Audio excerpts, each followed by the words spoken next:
I used to think marriage would finally make me feel safe. That sounds strange if you grew up hearing that Amish marriages are arranged, cold, or forced. Most people imagine strict rules and unhappy couples. Others imagine simple families living peaceful lives, untouched by modern problems. The truth sits somewhere else. Imagine this. You are 19 years old.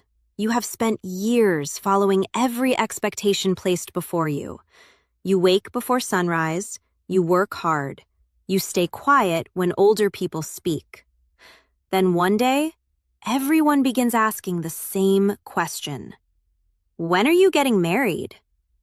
Not because you found the love of your life, because it is time. And when an entire community expects one answer, saying no can feel impossible. My name is Ruth.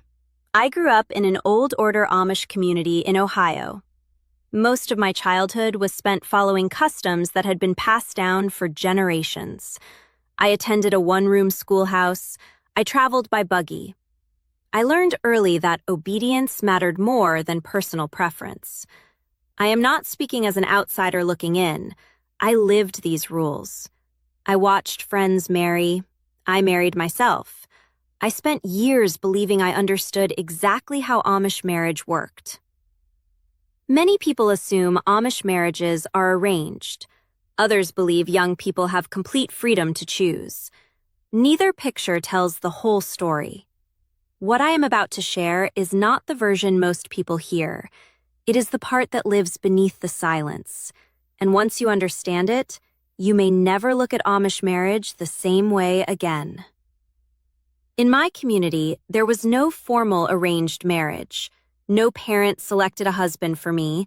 No bishop assigned me a future spouse. But that does not mean choice existed in the way many people imagine. The Ordnung, which is the set of community rules and expectations, shaped nearly every part of daily life. Marriage was no exception. Young people were expected to date within the church. That was understood. Marriage was expected after baptism. That was understood too. The bishop never stood over us and demanded a wedding date, yet everyone knew the path they were supposed to follow. I remember noticing this long before I was old enough to date. Girls became young women began courting, then came engagement, then marriage. The pattern repeated again and again. No one needed to explain it. The expectation lived everywhere. Marriage was also deeply connected to church membership. In many Amish communities, baptism happens during late adolescence. Once baptized, a person becomes accountable to church authority in a different way. That mattered. Leaving after baptism carried consequences. I remember thinking about that often. Courtship itself was private compared to modern dating. Young people usually met through church gatherings, singings, and community events. Relationships developed slowly. At least that was the appearance. Underneath was something harder to describe. A constant awareness that your future was already being counted. People watched. People noticed. People talked. Usually with kindness, but they still talked. And sometimes that pressure became its own kind of rule. I was 18 when I began seeing a young man named Samuel. He was quiet, hardworking, respected. Everyone liked him. My parents approved, the church approved, the neighbors approved. I liked him too. At least I believed I did. Most of our conversations happened after church gatherings. Sometimes we sat together during buggy rides home from singings.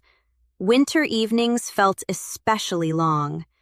I remember hearing horses pulling through snow-covered roads while lantern light moved across the windows. Samuel was always polite, always steady, never cruel. That is important to understand.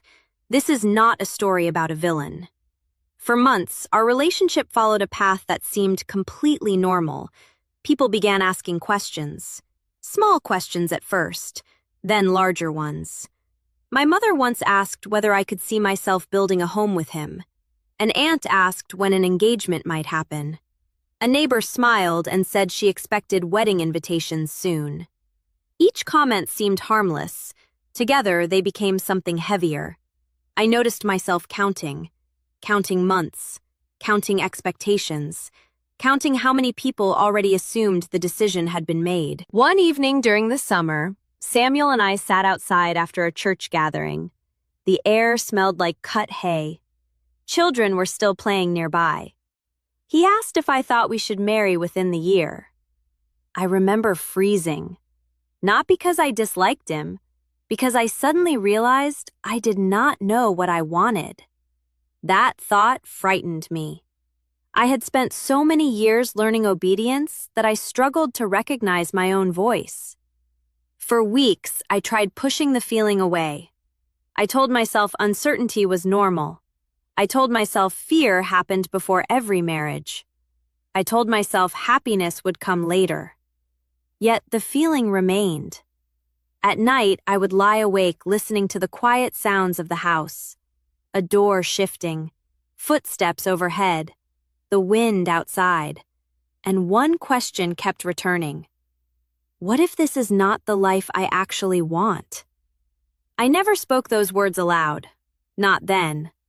4 months later, Samuel proposed. It happened after church on a Sunday afternoon. The sky was gray. The fields were nearly bare. November had arrived. When he asked, I looked around before answering. That detail stayed with me for years. I did not look inward. I looked outward, at expectations, at family, at community, at everyone who would be relieved if I said yes. Then I said it. Yes. The engagement lasted 6 months. Everyone celebrated. Everyone seemed happy. Except the voice inside me grew quieter and quieter. 3 weeks before the wedding, I woke before dawn. The house was silent. I sat on the edge of my bed. For nearly an hour, I did nothing. I simply sat there. Then a realization arrived with unusual clarity. If I married Samuel, I would spend years trying to become certain about a choice I already doubted. My hands felt cold. My stomach tightened. I could hear my own breathing. Nothing dramatic happened. No argument, no disaster. Just one clear thought. I cannot do this. That afternoon, I found Samuel alone. I told him I was ending the engagement. My voice shook. His face went pale. Neither of us spoke for several seconds. Then he nodded once. That was all. The relief I felt arrived alongside shame and fear. People were disappointed. Some were confused. Others stopped speaking to me for a time. But for the first time in years, I felt honest. And that changed everything. The turning point was not ending an engagement. The turning point was understanding why I almost married. I had mistaken community approval for personal conviction. That realization happened in a quiet room before sunrise. No bishop caused it. No single rule caused it. No individual person caused it. Years of expectation had shaped my thinking so completely that I struggled to separate my own desires from everyone else's hopes. Once I saw that clearly, I could not unsee it. The hardest part was realizing the pressure had often come wrapped in love, and that truth reframed every memory that came before. Looking back, I do not believe Amish marriage is what many outsiders imagine. Most Amish couples I knew genuinely cared for one another. Many built stable homes and meaningful lives. Their commitments were real. I still respect that. The values behind those marriages, faithfulness, responsibility, service, and family,